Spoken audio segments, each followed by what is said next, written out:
어떤 분야는 정부가 들어가서 정부가 직접 서비스를 제공하거나 또는 정부 주도의 서비스를 제공하는 것이 옳고, 또 어떤 분야는 정부가 시장에서 할 수 있도록 그 자리를 비켜주는 것이 옳은 일인가, 이런 좀 근본적인 문제에도 부딪히게 한 웹 개발자분이 바로 그 본인이 어떤 서비스를 하고 있었는데 그것과 똑같은 서비스를 정부에서 한다고 해서 그 정부에서 그것을 이제 정부가 계속 할 것이냐 아니면 웹 개발자가 계속 할 수 있도록 자리를 비켜주느냐 가지고 또 협의를 하는 과정에서 좀 부당한 대우를 받은 면도 있고, 그래서 이 정부가 어떤 분야에 들어가느냐 안 들어가느냐의 그 근본적인 문제를 떠나서 만약에 들어간다고 들어갔을 때는 또 그 사업자들과는 어떤 관계를 맺어야 되느냐, 또 어떤 규칙을, 어떤 기준에 따라서 그 계약을 맺고 관계를 설정할 것인가, 뭐 이 문제도 또 있는 것 같습니다. 그러니까 영국 정부의 디지털 서비스 설계 10대 원칙이 있습니다. 그래서 여기 보면은 원칙 중에 두 번째 게 정부만 할 수 있는 것에 집중하라. 그러니까 정부가 할 수 있는 것에만 집중하라는 게 아니라 정부만 할 수 있는 것. 그러니까 다른 사업자가 할 수 있는 것은 하지 말라는 거죠. 그러니까 정부만 할 수 있는 것에 집중하고, 그거 이제 설명 읽어보시면은 다른 데서 제공하는 서비스라면 서비스로 가는 링크만 제공하면 된다. 그래서 API 같은 서비스를 제공해서 다른 사람들이 서비스를 만들 수 있다면 정부는 API를 제공해야지 직접 해당 서비스를 만들지 말아야 한다. 이런 그 디지털 서비스 원칙을 운영하고 있는 것도 저희가 알게 됐습니다. 그래서 이런 논의가 저희 한국에서도 좀 필요하지 않나라고 생각해서 여러 좀 그 관련성이 좀 떨어지는 이슈들일 수도 있는데, 뭐 예를 들어서 정부와 사업자 사이의 뭐 관계의 공정성, 또 정부가 어떤 분야에 들어가냐 말아야 되냐, 이거는 사실은 독립적인 문제지만 그건 또 같이 다뤄져야 될 것 같고, 또 그것과 함께 정부가 그 사업자를 지원할 때 또 어떤 관계를 맺어야 되는가, 이것도 좀 다른 이슈지만 또 관련되어 있는 것이라서 좀 다 같이 묶어서 한번 오늘 논의를 해봤으면 좋겠습니다. 정부가 데이터를 갖고 있고 서비스를 만들어서 막 하니까 우리 기업들이 제대로 뭐 경쟁을 해야 되는 이런 입장에 서는 문제, 이런 것에 대해서는 공공데이터 전략위원회가 굉장히 심각하게 고려를 하고 있고요. 여러분 다 아시겠지만 V월드를 하는 서비스를 정부가 하지 않습니까? 그래서 그거를 죽이려고 지금 계속 지금 싸움을 하고 있는 상황입니다. 그래서 그런데 저희가 그래서 그 목록도 만들어 놨고, 뭐 나름대로 하여간 지난번부터 쭉 지금 작업을 하고 있습니다. 그래서 지금 법제화를 하려고 준비를 하고 있어서 상당 부분 진전이 됐습니다. 그 제목만 말씀드리면 영향평가제라고 그렇게 했습니다. 그래서 정부가 뭘 하려면은 그것이 산업에 어떤 영향을 미치는가를 분석을 해서 그것이 통과되면은 예산 받아서 하고, 통과 안 되면 하지 말아라, 이런 제도적인 장치를 지금 준비를 하고 있습니다. 그 얘기는 나중에 토론할 때 그 얘기를 좀 열심히 했으면 좋겠고요. 저도 뭐 굉장히 중요하다고 생각되고, 오늘 아침에도 특허청, 기상청하고 이런 식의 토론을 오전 내내 하고 오는 겁니다. 그래서 기상청은 여러분 뭐 당연하다고 생각하죠. 기상청에 계신 분들은 자기가 몇십 년 동안 서비스를 했는데, 제가 가서 너희 데이터만 제공하지 서비스 좀 마라 그러니까 기절하더라고요. 이게 무슨 소리 하십니까? 그래서 제가 특허청 가서도 똑같은 얘기를 하고 있고요. 특허 정부만 제공하지 특허 정보원이라는 거 만들어서 자기네가 하지 않습니까? 그거 하지 마라. 뭐 그런 얘기를 제가 해야 되니까 상당히 제가 싸움을 많이 했는데 전선이 너무 넓어요. 그래서 굉장히 괴로운데, 두 번째, 그래서 제가 준비한 자료는 뭐냐? 제가 김 변호사님한테 전화 받고는 창업 생태계인데 정부가 너무 나서는 거 아니냐? 뭐 그런 식으로 저는 이제 듣고, 맞다, 그 하고 싶은 얘기가 있다. 그래서 이제 자생적 창업 생태계로 가야 되는데 정부가 너무 나선다, 그 얘기를 하려고 왔거든요. 그래서 자료가 상당히 애매해요. 나중에 이제 보니까 이런 이슈가 있길래 뒷부분에 조금 그런 냄새 나는 걸 집어넣었으니까 좀 이거는 우선 저 앞부분 얘기를 합시다. 자생적 창업 생태계가 됐으면 좋겠는데 정부가 왜 너무 나서냐. 마침 저 김수정 저 사무관이 오셨는데 김수정 사무관이 미래부에서 창업 생태계에 책임을 지고 계시는 분이십니다. 그러니까 뭐 잘 됐죠. 제가 하고 싶은 얘기 뭐 직접 할 테니까. 예. 저는 인간의 이기적인 욕망 추구는 사회적 선을 이끈다라는 거에 대해서 좀 굉장히 신봉하는 사람 중에 하나입니다.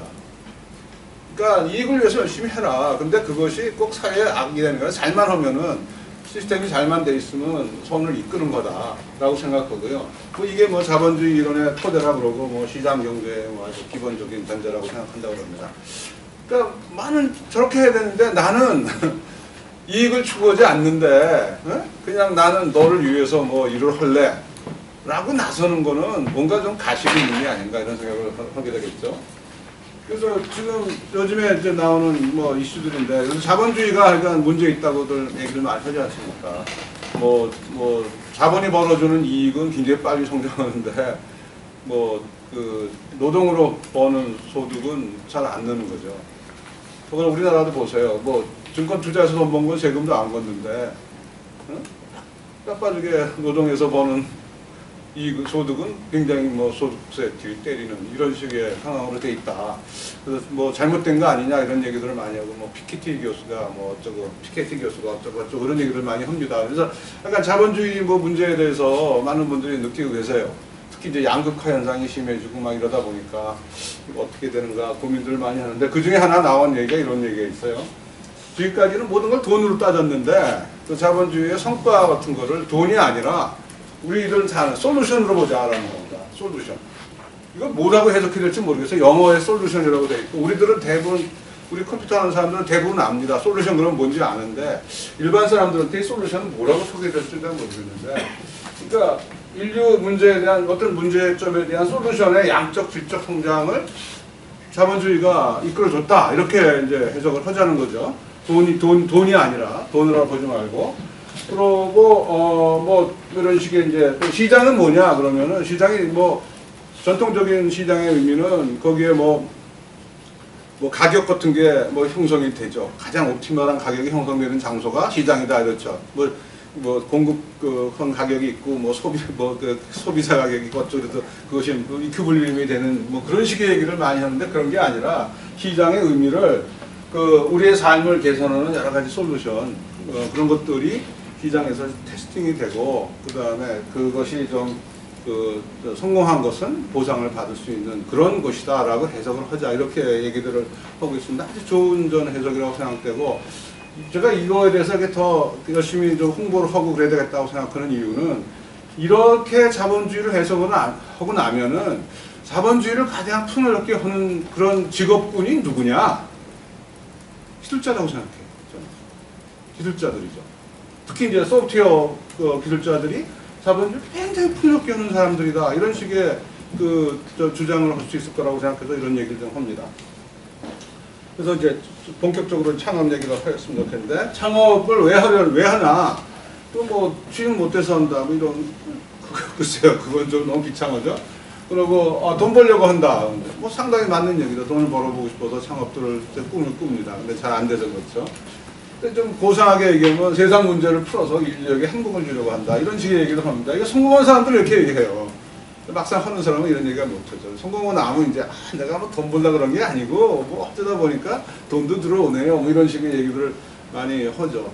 글쎄 뭐 이런 목적으로 창업을 해야 된다고 생각합니다. 며칠 전에 무슨 토론이 있었는데 어느 분이 회사를 키우는 게 좋으냐 아니면 안 키우고 자기 지분을 충분하게 하는 게 좋으냐 갖고 토론을 했는데 우리 내린 결론은 회사를 키워라. 네가 네 포션이 줄어들어도 회사를 키워서 여러 사람한테 서비스를 할 수 있는 솔루션을 제공할 수 있는 그런 회사로 가는 게 그게 더 선이다. 이런 식의 이제 우리가 토론을 했던 적이 있습니다. 그래서 이런 생각을 좀 하고요. 이 사람이 대표적인 케이스고 창업하는데 여러 가지 요소가 있겠죠. 사람, 자본, 아이디어 이렇게 여러 가지가 있는데 이런 것들을 각각 이제 어떤 식으로든지 해서 제공을 하고 자연스럽게 이게 생태계가 돌아가도록 하는 게 우리가 해줘야 되는 겁니다. 그래서 뭐 이거 다 하시는 얘기죠. 창업은 혁신에서 일어나는 거죠. 그러니까 이게 혁신이 그 가격 경쟁에서도 좀 리스크가 있고, 그 다음에 그 사업 아이디어 경쟁에서 리스크가 있는 그런 분야에서만 창업이 일어나는 거죠. 그 나머지 영역은 기존의 회사들은 뭐 놀고 있습니까? 큰 회사들이 뭐 바보들만 모여 있어요. 거기서도 열심히 자기네 그 영향력을 키우려고 노력하니까 뭐 딴 영역에서는 도저히 있을 수가 없는 거고, 리스크가 있는 영역입니다. 그러니까 실패를 많이 할 수밖에 없는 영역에서 하는 거예요. 그렇게 해야 되는 거고, 그래서 이런 것을 이제 창업이라는 게 아까 말한 대로 자본주의의 문제점 같은 걸 해결하는 새로운 솔루션을 제공하는 거, 누가 더 잘하냐? 분명히 창업회사가 훨씬 잘한다는 얘기죠. 그래서 근데 왜 소프트웨어냐? 제가 소프트웨어를 강조를 하려고 그런 건데, 소프트웨어는 혁신과 창조의 도구입니다. 그러니까 이렇게 창업 얘기하면 소프트웨어 얘기할 수밖에 없는 거예요. 우리나라가 지금 뭐가 잘못돼서 창업 그러면서 자꾸 굉장히 강조하는 게 그분들이 엔터프로너십, 기업가 정신 얘기를 많이 하는데, 글쎄요, 그게 필요 없다는 얘기는 아니지만, 기술이 있어야지 모를 거 아니에요. 기업가 정신만 들고 나와서 뛰어다니면은 빵집어지, 가서 떡볶이 장사하지, 왜 그 기술 창업을 한다고 그러시죠? 그런 의미에서 저는 기술이 중요하다, 그런 얘기를 하려고 그런 거고요. 새로운 아이디어가 대부분 요즘에는 소프트웨어로 구현되고, 그 다음에 소프트웨어를 하는 사람들이 약간 혁신을 하려고 노력을 많이 하니까 그런 얘기를 좀 드릴 거고요. 그래서 세상이 굉장히 빨리 변하고 있다. 여기저기서 굉장히 큰 혁신들이 일어나고 있다라는 얘기인데, 오늘 시간이 없어서 이건 제가 피트를 잘못 맡았으니까 좀 넘어가겠습니다. 뭘 있는가 잠깐만 보시면 되고요. 그래서 소프트웨어 혁명이 좀 세상이 일어나고 있고 여러 가지 변한다. 근데 그 변하는 거에 기술이 CPU 발전도 하고 네트워크도 발전하고 소프트웨어도 굉장히 발전해서 이제는 그것이 범용 기술이 됐다. 범용 기술이라는 게 뭐죠? 그 자체로도 그 산업이 되지만 다른 산업들을 융성하게 만들어주는 그런 기술이거든요. 인류 역사상 최고의 범용 기술이 이 컴퓨팅 기술이 아닌가 생각을 합니다. 그래서 그것들이 이제 상황 인식도 할 수 있고 과학적 의사결정도 할 수 있고 지식 창출도 하는 거고, 이런 소프트웨어가 이런 능력이 있으니까 엄청난 변화를 가져오는 거죠. 그 변화를 저는 소프트웨어 중심사회라는 용어를 쓰자라고 제안을 했어요. 지난 이제 봄부터 해서 저 연구소를 소프트웨어 중심사회에 싱크탱크 이런 식의 이제 미션 스테이트먼트를 내걸고 합니다. 그래서 이게 우리가 지금까지 얘기하는 정보사회하고는 다른 차원의 얘기입니다. 정보사회는 주로 우리가 통신 중심으로 얘기를 했어요. 통신이라는 건 뭐죠?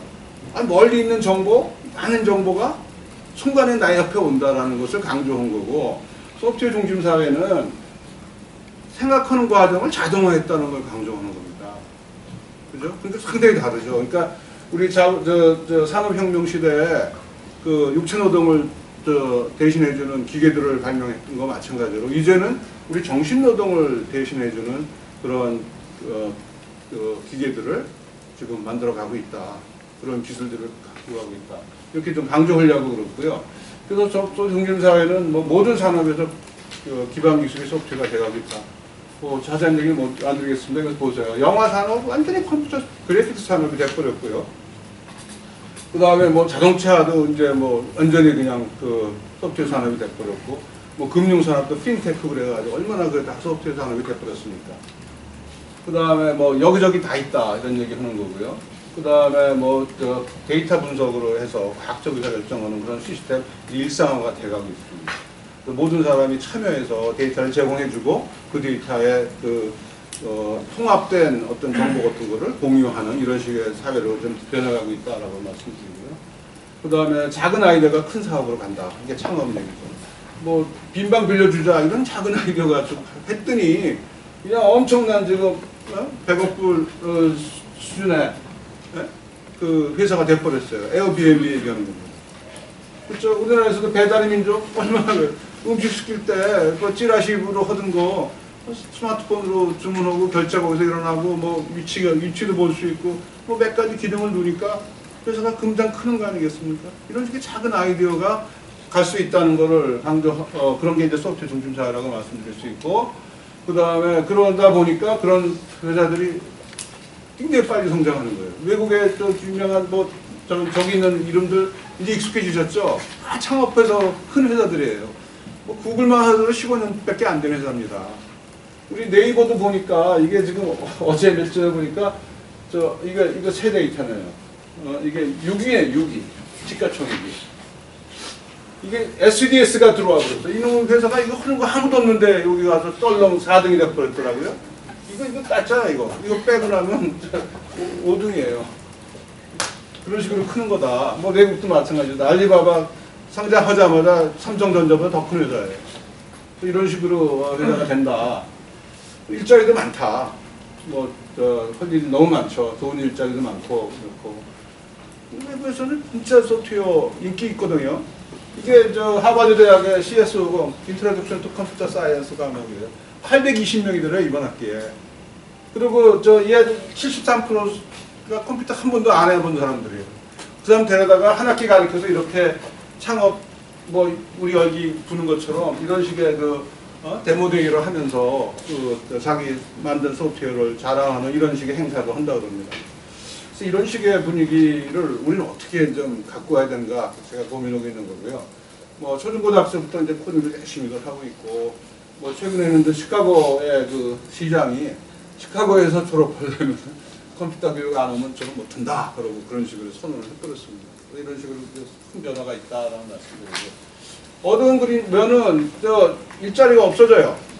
굉장히 빠르게 없어집니다. 그래서 지금 저희가 있는 보고서는 47%가 지금 미국의 일자리가 없어진다 이렇게 얘기하고 있어요. 근데 미국은 일자리가 5만 개 종류가 있는 나라예요. 우리나라는 1만 개밖에 없는 나라입니다. 아마 우리나라는 더 심각할 겁니다. 이거에 대해서 지금 연구소가 지금 연구를 하고 있습니다. 내년 봄쯤에 대한민국의 일자리가 2020년 되면 얼마가 없어질 거다 이런 얘기를 하려고 그래요. 그 다음에 글로벌로 경쟁해야죠. 대한민국에서 아무리 잘해봤자 아무 소용 없습니다. 대한민국이 손바닥만한 시장에서 뭘 하겠다고 하시겠습니까? 전 세계로 나가야 되는데 걱정이죠. 인도 애들, 우즈베키스탄 애들하고 다 경쟁해야 됩니다. 물론 잘하지만 급여까지 환산을 하면은 잘하는 게 아닐지도 모르겠어요. 갈등도 심화되고, 준비된 사람은 잘해요. 근데 준비된 사람이 별로 없죠. 그게 이제 우리 지금 글로벌이 갖고 있는 큰 문제점이라고 생각하고요. 나라도 보세요. 잘하는 나라는 굉장히, 독일 같은 나라는 너무나 풍요롭고 잘 나가는데, 그리스, 스페인, 이탈리, 포르투갈, 이건 나라답지도 않은 나라가 돼버렸죠. 젊은이들 취직한 사람 하나도 없는데. 그래서 우리나라도 지금 어디로 가는지 좀 걱정스럽습니다. 그 다음에 이런 거를 이제 거부하는 사람들이 있어요. 여러분, 누구라고 얘기 안 하는데, 대통령 되셨던 분이 국민과의 대회에 나와서 IT 오면은 일자리 없어지는데 그거 안 해야 되는 거 아니냐 이런 얘기 하셨습니다. 전 국민이 보는 데서 그런 말씀하셨죠. 제가 요즘에 공무원들하고 자주 만나니까 상당히 이런 식의 사람들이 높은 자리에 많어. 특히 법이나 이런 거 하시는 분들이 대체 이런 사람들이야. 새거 나오는 거 싫어하고 그 변화에 대해서 모르니까 두려워하고 이러시는 분들인 것 같아요. 그러니까 그 사람들이 하는 거 규제예요. 우리 지난번에 토론했지만 아니 공인중개 쓰라는 걸 강제를 해가지고 지난 10몇 년을 끌고 오니까 그냥 거덜이 났죠. 우리나라 금융산업 이렇게 엉망된 거 아니 규제 때문에 잘못된 거예요. 여러분 다 동의하시겠지만 스마트폰은 끝나고 금융 핀테크인가 뭔가 하는 거는 정부가 개입하고 그래가지고 그냥 엉망을 만들었고, 그 다음에 자동차, 새로운 스마트 자동차, 눈 감고 있더라고요. 대기업들 잘 움직이질 않아요, 그쪽으로. 클라우드 컴퓨팅, 오픈 소스, 그 다음에 모바일 오픈 마켓 이런 것 때문에 IT 혁명이라고 그러죠. 굉장히 창업이 쉬워졌고요. 그래서 커다란 자본 없이도 아이디어만 있으면은 소프트웨어 개발할 줄만 하면 금방 하나 만들어 볼 수 있는 그런 세상이 됐다라고 드리고요. 그 다음에 대성 부른 소프트웨어 회사는 굉장히 빨리 자라요. 금방이에요. 심지어는 여기 시간 단위로 잴 수가 있다. 100만 유저를 모으는데 얼마 시간 걸리냐 하는데 잘 나가는 회사 서비스는 시간 단위로 재더라고요. 그래서 이런 식으로 되니까 속히 결정 나는 거죠. 될 거는 되는 거고 안 되는 금방 끝나는 거예요. 그러니까 제가 이제 우리 병 교수님하고 같이 우리 모여서 앱센터 하는 거 하면서 야 방학 3개월이면 충분히 하나 해본다. 성공하면 계속 하면 되고 아니면 3개월 후에 학교로 돌아가면 되는 거죠. 그래서 그런 식의 상황이다라고 생각하고요. 이 사람들 다 성공한 사람들이죠. 이 사람들 뭐가 공통점인가 한번 보실래요? 굉장히 많은 사람이 컴퓨터 마인드가 굉장히, 컴퓨터 능력이 굉장히 있는 사람. 그래야지 성공을 하는 거지. 컴퓨터 능력 없으면 안 된다. 그렇게 생각하고요. 그래서 저는 코드 만들 줄 알아야 된다라는 거예요. 말만 하면 뭡니까? 이거 만드는데, 제가 창조경제 타운에서 있었던 얘기 하나 드릴까요? 거기에 대통령 감방은 여학생이 있어요. 제 제자예요. 저희 과가 아니고, 경영과에 있는 제자인데, 멘토를 저한테 맡겨서 제가 이제 지도를 해주는데, 코딩 하나도 못해. 야, 너 그래서 음식 남는 거 어떻게 없애는 이런 아이디어인데, 그럴듯한 아이디어더라고요. 그래서 대통령상을 받았어. 그래서 상금이라고 몇천만 원을 받았대요. 코딩 하나도 못해요. 어떻게 할래? 한심하죠. 지금 누가 돈 줘가지고 몇천만 원 줘서 만들어서 지금 돌아가는데, 분명히 굉장히 문제가 있을 겁니다. 그런 식으로 해가지고는 안 된다. 라고 생각하고요. 그래서 제가 열심히 떠들고 있습니다. 소프트웨어 모르면 창업 나타나지 마라. 그래서 나라에 짐 된다. 저만 했더니 또 우병헌 기자도 똑같은 얘기를 했더라고요.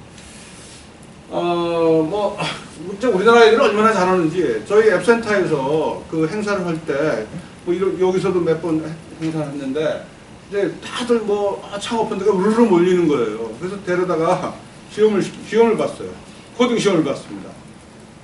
그래서 온 사람들한테 2013년 올해 또 2번에 걸쳐서 시험을 봤는데, 그래서 시험 문제는 프로그램 쭉 있는 것 같다. 온라인 들어가서 이렇게 문제가 나오면 코딩해서 내면은 거기서 채점해주는 그런 식의 시험을 봤습니다. 그래서 코드리프트라는 회사에서 시험을 봤는데, 여기에 자료표예요. 세계 평균이 133점인데 대한민국 평균이 86점입니다. 그것도 더구나 코딩 창업하겠다고 덤벼든 그 사람 중에서도 개발자라고 스스로 디클레어한 사람들을 데려다가, 저는 지금 만약 이게 냉정한 자료다 그러면은 이 시점에서 대한민국에서 창업하자 그러면 다 말려야 돼요. 너 정도는 안 된다 이런 얘기를 해야 돼요. 근데 정부는 지금 어떻게 하고 있습니까? 그냥 돈 막 나눠주잖아요. 심하게 얘기하면 카이스트에 대학 다니는 학부생들 2~3천만 원 다 입에 물고 다녀요. 올해도 마찬가지입니다. 하여튼 도저히 안 돼요. 그래서 저는 모여서 경험해봐라. 앱도 만들어 보고 그러면 실력도 아는 거고, 아이들 승진해서 앱센터라고 해서 지금 6년째, 횟수로 6년이 됐네요. 애플이 아이폰 들어오기 직전에 저희가 외국서는 막 아이폰 그러는데 우리나라는 조금 없길래 몇 사람이 모여서 자원봉사단체로 만드는 거거든요. 이거에 대해서 좀 설명드려야 하는데, 어저께는 그저께 공공데이터 활용 창업 경진대회를 하더라고요. 정부에서 합니다. 그래서 상도 주고 어쩌고저쩌고 그런 식의 정부에서 하는데, 우리나라 창업 지원 국가예요. 창업 국가가 아니라 창업 지원 국가예요. 무지무지하게 많습니다. 각 부처가 무슨 각 산하기관들이 다 해요. 제가 어떤 특정 기관을 욕하는 것 같아서 좀 미안합니다만, 과학창의재단이라는 데가 있어요. 제가 소프트웨어 교육을 좀 시켜야 된다는 걸 갖다가 누구한테 가서 얘기했죠. 거기 가서 이제 얘기를 했거든요. 소프트웨어 교육 좀 시킵시다. 그런데 일절 관심이 없더라고요. 거기 이제 장하시는 분이, 경영학 하신 분이, 대학 교수가 와서 이사장을 하고 있더라고요. 깜짝하네요. 그랬는데 그때 정권이 바뀌어가지고 창조경제 행정이 그러니까 거기서 나와가지고 창업 경진대회를 먼저 하는 거야. 경진대회 쉽죠. 애들 와라 돈 들고 와서 한번 얘기해봐. 그래가지고 몇 사람 불러서 심사시켜가지고 그냥 3천만 원씩 나눠주는 거니까. 그런 식으로 해서 되겠습니까? 그래요. 그래서 정부는 왜 스타트업 생태계에 이렇게 관심을 갖느냐? 이게 일자리를 만들어주기 때문에 그렇습니다. 저는 방향은 맞다고 생각해요. 스타트업 생태계에 잘 되라 라고 하는 거는 맞다고 생각하고요. 지금 정부가 어떤 역할을 해야 되는가? 여러 가지 철학적인 얘기인데, 밴딩머신 정부가 돼야 되느냐, 아니면 플랫폼 정부가 되느냐. 밴딩머신 정부는 다 시스템 만들어놔서 국민이 원하면 착착 주는 정부예요. 이거 옛날 얘기죠. 이제는 안 됩니다. 공무원이 절대 준 거 앞서나서 만들 수가 없어요. 그러니까 플랫폼 정부해야 된다. 원하는 건 니들이 만들어 가라, 국민들한테. 그러나 우린 원 소재만 제공할게. 라는 식으로 가야 된다는 거고요. 뭐 철학은 돼 있습니다. 정부 3.0 뭐 이거 철학할 때 저도 좀 도와드렸는데 그래서 뭐 개방, 공유, 뭐 소통, 협력 멋있죠. 대통령이 이러고 싶어 해요. 그거에 대해서 의심은 저는 안 합니다. 근데 이게 공무원들 레벨에 가서 되느냐, 부처를 넘어갈 수가 있느냐. 심지어 부처가 아니죠. 각 부처 내에도 국 단위로 넘어갈 수가 있느냐. 그게 진짜 이게 어려운 거죠. 그래서 제가 뭐 정부 3.0 철학, 그러니까 공유, 개방 뭐 어쩌고 그런 철학이 맞는 거라고 그런다면은 그 철학에 의해서 창업 정부는 어떻게 생각했냐. 그래서 우선 공공데이터 개방해라. 제가 위원장이 있으니까 굉장히 강력하게 드라이브를 하고 뭐 평가를 뭐 데이터 개방으로 하겠다 이런 식의 얘기를 하니까 공무원들 금방 가는 거예요. 근데 개수를 자꾸 개방하는 거예요. 돈 되는 건 거의 없다는 거예요. 그리고 돈 되는 거는 누가 하냐? 직접 자기네가 하는 거예요. 아니 지도 정보 이렇게 찾아주는 거 좀 될만 하지 않습니까? 그러니까 공간산업진흥을 만들었어요. 그래서 직접 해요. 뭐 아까 기상정보 얘기했고 특허정보 만들었어요. 직접 해요. 그러니까 특허정보를 이용해서 뭐 민간 사업이 나타날 수가 없는 거야. 걔네들이 뭐 나라 돈 갖고 어느 정도 수준 되고 다 하니까. 그런 회사가 하나 있었습니다. 특허정보를 하겠다고. 이 회사가 뭐 만들어 놓으면 그 정부에서 그거 보고 똑같이 만들어 놓는 거야, 금방. 진짜 쫓아갈 수가 없는 거야. 그 다음에 뭐 공공에서 민간에 영역이 뭐 후반부에 얘기 많이 했으니까. 그 다음에 저는 기술과 아이디어 있는 사람이 창업할 수 있게 해야 된다. 쓸데도 없는 도저히 안 될 것 같은 사람들을 창업하라고 너무 부추기는 거는 정책이 잘못됐다라고 얘기를 하고 싶고요. 그 다음에 엑셀레이터, 뭐 인큐베이터 이런 것도 자생적으로 나와야 되는데 저기 뭐 사무관님 나와 계시나 아니 정부가 뭐 창업 뭐 기획사? 아까 얘기했잖아요. 무슨 자기 돈을 벌려고 자기 이익을 위해서 열심히 할 때 그게 선이 이렇게 돼야 되는 거지. 돈 나눠주는데 그게 제대로 돌아가겠습니까? 그 다음에 자발적 네트워크 코워킹 스페이스 제공해라 뭐 이런 거 좋죠. 이런 식의 스페이스 같은 거 주고 그냥 가만히 기다리고 있어야죠. 그리고 참 많이 오도록만 해주는 이런 거도 갔으면 좋겠다 생각하고 있고, 저희 이제 대학 내에서 뭐가 좀 있었으면 좋겠다. 그게 저의 바람입니다. 그래도 창업하려면은 대학에서 공부 좀 하고 기술력을 갖고 이런 사람들이 해야 되는데 우리 좀 그것이 안 되는데 이거 저 정부가 지금 뭐 제가 이제 저희 소프트웨어 정책연구소에서 우리 소프트웨어 국과 같이 생각하는 거는 어떻게 이제 대학에서 이런 일이 벌어질 수 있도록 뭐 여러 가지 프로그램을 좀 생각을 해보자 해서 지금 고민을 하고 있습니다. 그 다음에 M&A 장려해야 됩니다. 뭐 이거 아마 여기 이제 우리 특히 대기업만 얘기만 나오면 알레르기를 앓는 분들이 여기에 상당히 있을 거라고 생각되는데, 저도 지난번 선거 그때 제가 M&A 정책에 대해서 얘기하는데 제가 찾아갔어요. 저도 뭐 몇십 명이 모여서 토론하는데 제가 공돌이 아니니까 제가 근데 뭐 가는데 막들이 이제 대기업 총수네 집안에서 이상한 짓 해가지고 쉽게 돈 번 얘기를 착들 하면서 대기업 조제된다, M&A 같은 거 안 된다, 문화발식 확장이 안 된다 이런 얘기 하는데 제가 손을 바짝 들고 제가 의견이 있습니다 그랬습니다. M&A가 안 되면은 소프트웨어 회사를 조그만 거 만든 것들이 어떻게 살아남겠습니까? M&A 팔려 나가야 돼요. 엔지니어는 그렇게 해야지 그때 가서 이제 돈을 벌고 그 다음에 자기 아이디어가 팔려가서 그것이 돌아가는 걸 보고 필요하다면 거기 가서 그 회사 취직해서 할 수도 있죠. 그런데 지금 특정 개인을 얘기해서 그렇습니다만 KT에 이제 이모 회장이 한 회사를 막 샀어요. 열심히 샀어요. 근데 이제 그 사람이 미운털이 박혔는 모양이에요. 자세한 얘기 잘 모르는데 이 사람이 이제 그 다음에 지금 그 회사를 비싸게 샀다고 배임죄로 지금 소송을 기소를 지금 재판을 받고 있는 중입니다. 그죠? 근데 여러분들 다시 한번 생각해 보세요. 창업 생태계는 결국 오픈 이노베이션을 위해서 하는 거거든요. 기업에서 아이디어를 이제 사라는 이게 사는 거를 좀 촉진시켜 줘야 돼요. 아무리 대기업 믿더라도 이거 하라고 좀 해줘야 됩니다. 지금 이거 안 하니까 어떤 일이 일어난지 아세요? 한국에서는 절대 안 해. 대만에 가서 회사를 사고요. 그러니까 여기 이거 물건 이거 만들어준 데가 NHN 아닙니까? 네이버죠. 네이버가 대만에 가서 열심히 투자한다니까. 한국에는 투자 안 해요. 하면 욕 먹으니까. 이런 분위기는 좀 바꿔야 되지 않나 생각합니다. 그 다음에 뭐 소프트웨어 교육도 지원해주고, 그 다음에 아이디어에 뭐 비즈니스 모델도 화시키는 거. 뭐 창조경제 타운이라고 해서 인터넷 가면 이렇게 하는 거 있잖아요. 그래서 멘토로 되어 있는데, 아우 진짜 짜증나요. 말도 안 되는 얘기 해가지고서 그거 뭐 몇 줄입니다. 몇 줄 갖다 적어놓고 컨설팅 해달라는 거. 뭐 제가 컨설팅 전문가도 아니지만 맨날 제가 주는 게 있어요. 야, 좀 더 공부해서 비즈니스 모델도 만들어 갖고 와라. 이런 거 좀 지원해 줘야 됩니다. 그 다음에 그 다음에 전 초기 기업에 기술 R&D를 좀 해줘라. 예, 이것만 제대로 되면은 진짜 기술 있는 사람들이 처음에 좀 힘들더라도 내가 회사를 만들어서 이렇게 하려고 그러면 정부가 R&D 자금을 대준다 라고 생각하면은 정말 이 생태계가 제대로 돌아갈 것 같아요.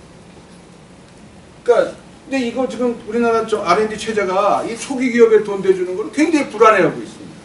이건 못하는 거야. 아주 뭐 출연연구소나 뭐 대기업이나 대기업스러운 회사 아니면은 돈을 줄 수가 없는 체제. 그래서 이것도 좀 했으면 좋겠다라고 생각합니다. 그 다음에 금융 시스템은 잘 모르는데 이것 때문에 그렇게 문제라고들 많이들 얘기도 하시더라고요. 그래서 이건 뭐 이게 소프트웨어 친화적 문화도 좀 만들고 뭐 법 제도도 바꾸고 이렇게 하자라는 게 제 주장이고요. 그래서 이게 하고 싶은 얘기가 요거 하나만, 저희가 앱센터 운동이라서 이제 2009년 봄에 했습니다. 그러니까 우리나라 스마트폰 들어온 게 아이폰 들어온 게 2009년 11월인가 그때 이제 개방이 됐으니까 2010년이 돼서 이제 아이폰이 들어오고 앱센터 같은 데 이제 뭐 앱스토어 같은 것들이 알려지기 시작했는데, 저희는 하여간 뭐 이런 거 좀 만들자 그래가지고 이제 여러분들이 자발적 봉사자들이 모여서 지금 그동안 열심히 했거든요. 또 어떨 때는 이제 정부가 뭐 도와준다고 해서 도와줬는데, 주로 문화부예요. 미안하지만 저기가 아니고 정통부 그런 데가 아니고. 그래서 열심히 하여간 앱센터 했는데 뭐 자료 있으니까 보시고, 이런 것도 잘 되도록 그냥 좀 도와주고 뭐 이런 식으로 정부가 좀 느긋하게 안 듣는 게 좀 창업, 자생적 창태계를 만드는 게 아닌가 생각합니다. 네, 감사합니다. 제가 여기 그 스타트업 얼라이언스를 이렇게 만들어서 이 공간을 오픈한 게 3월인데 3월에 오픈을 하고, 제가 지난 1년 동안 뭐 영국이라든지 싱가포르라든지 중국이라든지 실리콘밸리, 이스라엘 뭐 등등 그 곳곳의 창업 생태계들을 많이 이렇게 좀 둘러보고, 또 여기로 오시는 많은 이런 또 손님들, 뭐 예를 들면 어제는 또 뭐 저 멀리 아르헨티나에서까지 이렇게 오시고 그러셨는데, 이렇게 다 이야기를 하고 한국의 스타트업 생태계에 대해서 이야기를 해주면은 많이들 이렇게 놀래요. 많이들 놀라고, 특히 정부의 역할에 대해서 굉장히 이렇게 놀라고, 보면 그 한국 정부만큼 이렇게 어그레시브하게 굉장히 많은 돈을 뿌려대면서 이렇게 많은 그 창업 생태계를 이렇게 키우기 위해서 노력하는 그런 곳이 없다라는 좀 그런 느낌을 받고요. 뭐 우리가 이스라엘 이야기를 많이 하는데, 이스라엘 같은 경우는 뭐 요즈마 펀드라고 하는 게 생겨서 그렇게 했던 건데, 요즈마 펀드는 사실 90년대 중반에 그 역할을 다 하고 사실 2000년 초에 거의 사라졌고요. 지금은 요즈마 펀드 자체가 없고, 이 정부의 모태 펀드 자체가 뭐랄까 이렇게 불을 태우고 이렇게 펀드들이 생기게 하는 그런 역할을 하고, 그 다음부터는 이렇게 말씀하신 대로 자생적인 그 생태계로 이렇게 가게 된 것 같고요. 싱가포르도 얼마 전에 가서 그 이야기를 들었더니, 싱가포르도 그렇게 굉장히 정부 지원으로 해서 많이 키우려고 노력을 했는데, 그거 자체가 뭐 이렇게 그 정부 지원만 따먹는 좀비 벤처라고 그쪽에서도 그랜트프로니어라든지 이런 말이 있는데 많이 생기고 그런 게 있어서, 그런 정부 지원 자체가 좀 줄어드는 이런 분위기다라는 좀 그런 이야기를 했을 정도로 좀 이렇게 바뀌고 있는 것 같고요. 제가 이 스타트업 얼라이언스를 제일 먼저 이렇게 시작을 하면서 그 이 창업 생태계에 대해서 잘 아시는 어떤 분한테 가서 이렇게 여쭤봤어요. 그랬더니 그 어떤 일을 하면 됩니까? 라고 이렇게 얘기를 했더니 딱 하시는 말씀이, 정부와 경쟁하려고 하지 마라. 네. 워낙 정부에서 하는 것들이 많고, 정부에서는 뭐 돈을 끝도 없이 거기는 될 수 있는 데이기 때문에 거기서 하는 것을 피해서 하는 것이 좋을 것이다 라는 여기만이 할 수 있는 그런 이야기를 하셔서 뭐 그런가 하고 그 다음부터 이렇게 봤더니 정말 그런 것들이 많아서 예, 그게 좀 어렵다는 그런 생각이 들고요. 그래서 뭐 일례를 들면 굉장히 좋은 아이디어로 하는 거는 맞는데 뭐 예를 들면 뭐 팁스 프로그램이라든지 해서 이 스타트업들한테 뭐 이 VC가 지정된 VC가 1억을 투자를 이렇게 해주면 매칭으로 뭐 5억이라든지 많으면 9억까지 해주는 그런 프로그램도 있고 그런데 이게 보니까 잘 해주는 거는 좋은데 그 프로그램에 못 들어간 그런 또 VC나 이런 데들 특히 정부 지원이나 이런 거 없이 자기가 알아서 잘하려고 하는 그런 데들은 또 역차별을 받고 있다는 그런 생각들을 또 하시더라고요. 뭐 왜냐하면 그것 자체가 뭐랄까 이렇게 정부에서 엄폐하게 좀 도와주는 것 같은 좀 그래서 시장의 왜곡 현상들도 있는 것 같고 그리고 뭐 저희 같이 이렇게 그 창업 생태계 특히 스타트업들이 많이 나오도록 이렇게 하는 이것 자체도 보면은 하나의 산업인데 그 실리콘밸리나 특히 요새 잘 나가는 샌프란시스코에 가보면 거의 공짜로 있을 수 있는 일할 수 있는 그런 코워킹 스페이스나 그런 곳은 거의 없고 책상을 하나 빌리는 것만 해도 거의 600불에서 800불 한 달에 그 정도 할 정도로 엄청나게 비싼데 그런데도 그 꽉 차고 다 잘 된다는 거 아닙니까? 그래서 그 제가 아는 그 일본계 VC가 그 거기서 코워킹 스페이스를 오픈했다고 어제 메일이 왔길래 아 그거 그 공짜냐라고 이렇게 보냈더니 당연히 아니지 이렇게 답이 왔어요. 그래서 그런 경우에도 이렇게 보면은 그 한국 같은 경우는 코워킹 스페이스나 뭐 이런 쪽으로 자기가 비즈니스를 하고 스타트업들 그걸 이용해서 자기가 좀 이렇게 지원하고 그런 거 하려고 그래도 너무 이렇게 좀 무료로 이렇게 제공되는 그런 공간이라든지 많고 그리고 컨퍼런스 같은 것도 굉장히 좋은 그런 그 행사고 그것도 하나의 비즈니스의 일환일 수가 있는데 많은 이런 컨퍼런스들이 다 거의 또 무료로 이렇게 제공되고 그러기 때문에 그것 자체에서 뭔가 그 진짜 이 뭔가 돈을 벌어서 좋은 진짜 컨퍼런스 기획하기보다는 이 정부 돈 받아가지고 이렇게 전시성으로 하는 것들이 좀 너무 많다 보니까 이 진짜 잘하려고 하는 진짜 그런 데들이 좀 잘하기가 어려운 좀 그런 환경이 돼 있는 것이 아닌가 그런 좀 아쉬움이 있습니다. 그리고 오늘의 주제에 관련해서 약간만 그 말씀을 드리면 저도 보면 정부가 그 우리 정부가 너무 저는 보면은 그 의욕이 넘쳐서 앰비셔스 해가지고 진짜 무슨 소프트웨어라든지 앱이라든지 이런 것들도 너무 많이 만들고 보면 근데 그게 항상 저는 한국에 와서 이렇게 보면은 느끼는 게 그 이 뭐랄까 이걸 실제로 사용하는 사람들 그 사용자들 유저들을 생각하고 만드는 게 아니라 위에 보여드리려고 만드는 것 같아요. 무슨 포털이란 뭐 하여튼 무슨 포털 무슨 뭐 이런 앱 이런 것들을 계속해서 부처에서 만들고 막 그러는데 마치 그게 보면은 그런 느낌을 받을 때가 있는 게 장관님이라든지 저기 VIP 보시라고 이렇게 딱 만들지 그 실제로 쓰는 그런 그 사람들의 그 입장에서 만드는 것들이 많이 좀 부족하다. 그리고 이 API 그 데이터 공개라든지 그런 면에 있어서도 뭐 그 뭐랄까 좀 건성으로 하는 것들이 되게 이렇게 많아서 저번에 김기사 그 박정환 대표한테 들으니까 뭐 이것도 많이 얘기가 된 건데요.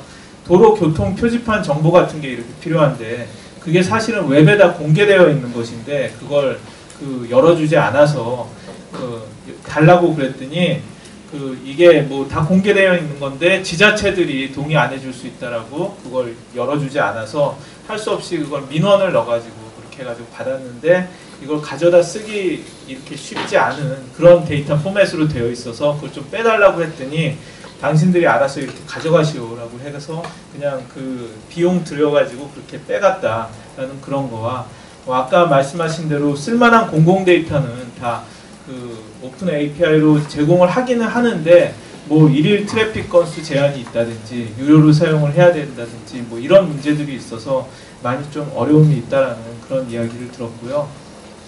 그래서 제가 사실은 2011년에 그 NIA 그 초청으로 와서 미국의 공공 데이터 응용 사례에 대해서 한번 발표를 한 적이 있었어요. 그래서 그때 한번 그 보스턴 제가 있었던 보스턴하고 뉴욕하고 포틀랜드 같은 곳은 어떻게 하는지 그 교통 데이터 오픈 API 뭐 이런 것들을 많이 봤었는데 거기는 그 딱 그 철학이 명확한 게 시라든지 이런 당국이 우리는 리소스가 딸린다. 예산이 없기 때문에 이것을 그 우리 한정된 리소스로 좋은 그 앱을 만들어낼 수가 없기 때문에 이 공공에서 이런 그 개발자들의 그 도움을 받아야 된다라는 그 철학을 명확히 하고 그 데이터를 개방을 해서 많은 좋은 교통 앱들이 만들어질 수 있도록 그렇게 했는데 거기서 그 제가 그 사람들이 강조했던 것 중에서 가장 이렇게 그 기억에 남는 거는 그 개발자들이 흥분할 수 있는 뭔가를 줘야 된다는 얘기를 하더라고요. 그러니까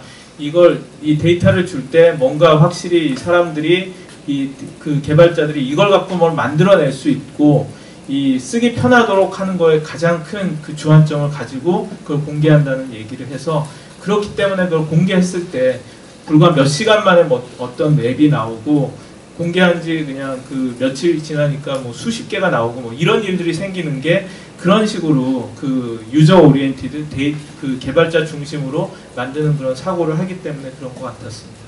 예, 그래서 여기까지 제 이야기를 끝내도록 아까 하겠습니다. 그 김준영 소장님도 말씀하셨지만 우리가 지금 더 이상 이제 뻗어나가는 거는 기존의 산업에서는 더 이상 한계가 있고 새로운 혁신을 각 분야에서 이루어야 하는데 그거를 새로운 아까 문제 해결형이라는 게 굉장히 좋은 말인 것 같아요. 그러니까 그거를 이제 해결하기 위한 방법, 혁신을 일으키기 위한 그런 방법이 그 벤처 창업이 아닌가. 그리고 그 속에서 새로운 직업들이 많이 나타날 수 있지 않은가. 물론 그 반대의 효과도 있다는 건 항상 기억은 해야 될 것 같고요. 벤처의 주역들이 우리 미래를 이끌어가지 않겠나라는 생각이 듭니다. 그리고 다른 나라 케이스도 뭐 좀 많이 그 저한테 처음에 이제 요청하실 때 외국 케이스 있으면 좋겠다고 했는데 그거를 많이 조사할 시간이 없어가지고 제가 기존에 알고 있던 거를 메모를 해봤습니다. 그러니까 정부에서 붐을 지금 일으키고 있는 거잖아요. 창조경제 얘기하면서 그게 그 붐을 일으키는 게 보기에 굉장히 약간 좀 너무 이제 어그레시브하게 그렇게 보인다라는 생각은 저도 한 국민의 한 사람으로서 당연히 가지고 있지만 그 효과가 나타나는 것도 많이 보고 있습니다. 그래서 지금 어제도 제가 그 기업 두 군데를 방문을 했는데 그 이유는 이제 M&A 소프트웨어 분야의 중소기업들의 M&A를 활성화를 시켜라는 그런 이제 미션이 있어가지고 그거를 과연 우리가 할 수 있을 것인가 직접 이제 업계 얘기를 들어봐야겠더라고요. 그래서 가봤는데 한 업체에서 얘기를 하는데 거기는 이제 그 M&A를 굉장히 많이 했더라고요. 근데 그 수직적인 그런 마인드가 아니라 수평적 마인드로서 M&A를 했더라고요.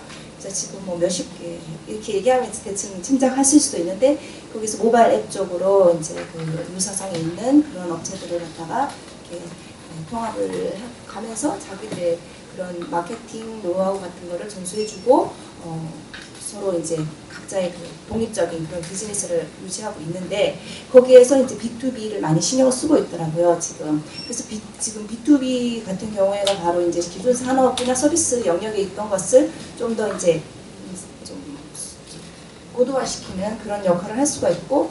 그다음에 지금 뭐 우리 B2C 같은 경우에는 좀 소비자들을 이제 개인 사용자를 위해서 하다 보니까 그게 약간 게임이나 그런 오락 기술로 많이 개발이 되고 있는 것 같더라고요.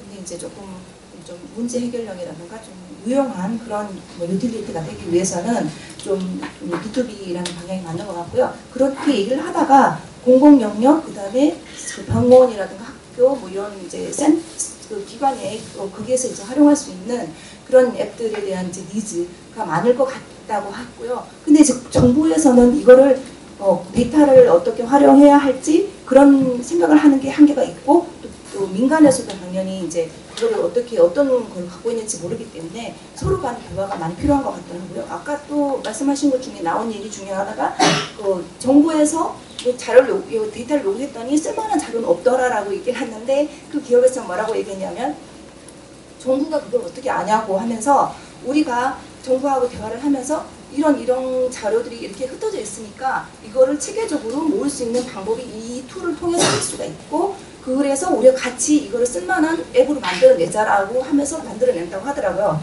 그렇게 됐을 때 지금 현재 유용하게 쓰이지 않은 데이터들이 더 체계적으로 축적될 수 있고 그걸 갖다가 이제 민간 영역에서 개발을 해서 서비스를 할 수 하게끔 하는 거, 그런 게 굉장히 바람직한 방향이 아닌가. 사실 정부에 대한 비판을 뭐 하는 건 저는 뭐 하도 익숙해가지고 전혀 괜찮은데, 그래도 이제 서로 입장을 바꿔서 생각하면 정부가 과연 나쁜 짓을 하려고 할 것인가? 절대 아니잖아요. 굉장히 좋은 일을 하고 싶고, 그런데 정부에서 항상 생각하는 건 모든 이제 이해관계자를 생각해야 된다는 건 저희 의무잖아요.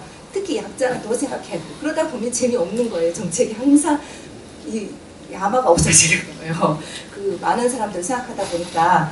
그래서 이제 그 굉장히 힘든 부분이 있다라는 거는 뭐 생각을 조금만 해보시면 아실 것 같고, 다만 이제 정부에서 정책을 추진할 때 현장의 목소리를 가급적 많이 들어야 된다고 생각을 합니다.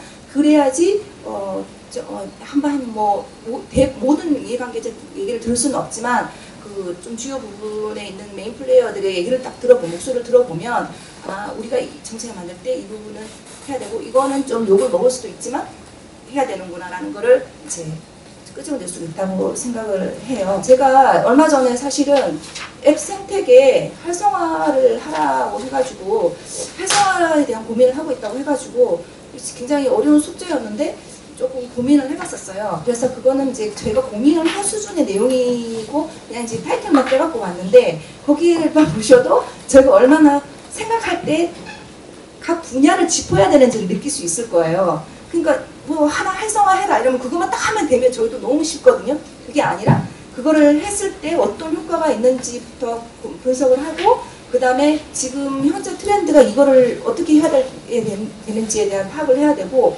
대응 방향은 각 분야에 어떤 부분을, 뭐 예를 들어서 앱 생태계를 활성화하려면 콘텐츠 강화해야 되고, 네트워크 강화, 그 다음에 아까 뭐 얘기 나온 공공정보 공개할 수 있도록 좀 더 해야 되고, 기술 개발 부분도 있더라고요. 그 다음에 제도, 아까 말씀한 오토 같은 서비스는 굉장히 지금 발빠르게 제도 개선해줘야 될 부분인데, 우리 아까 이해관계가 굉장히 많이 걸려 있잖아요. 서울시가 그냥 나는 그게 싫어 이래갖고 그런 건 분명히 아니거든요.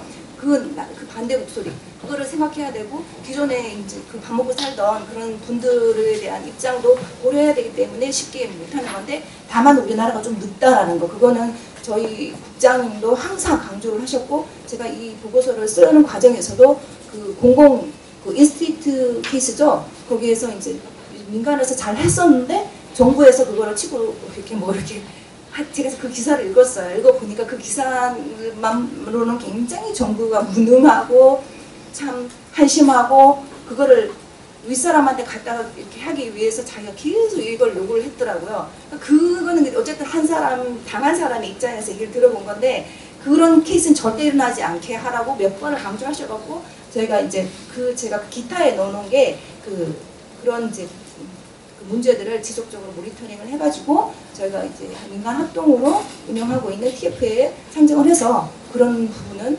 철저하게 일어나지 않도록 이제 개선을 해야 된다는 거가 강조가 됐었고, 예, 그래서 제가 아까 기술이 많이 알아야 된다고 말씀을 하셨는데, 기술 글로벌 키 스타트업을 하면서 이제 보니까 강조되는 부분이 팀워크가 가장 중요하더라고요. 그러니까 기술 하는 부분이 굉장히 중요한 부분이고, 영업도 있어야 되고 기획도 하는 부분이 있어야 돼가지고, 아까 그 두 가지 문제가 이제 저한테 좀 임팩트가 있었는데, 예를 들면은 그런 이제 기술적인 부분이 굉장히 어려운 거잖아요. 코딩이라는 게 다 저하고 이제 제 공부도 이제 문과이과가 있듯이 저한테 안 맞을 수도 있거든요. 근데 저는 창업을 하고 싶어요. 그리고 아이디어도 있고 다른 건 다 자신이 있어요. 그랬을 때 정부에서 그러면 이 코딩이라는 굉장히 어려운 부분을 개발자들에 대한 뭐 이렇게 대우를 잘 해줘 가면서 이런 것들을 좀 도와줄 수 있는 게 정부가 하실 수 있는 영역이 아닐까라는 생각이 들었고요.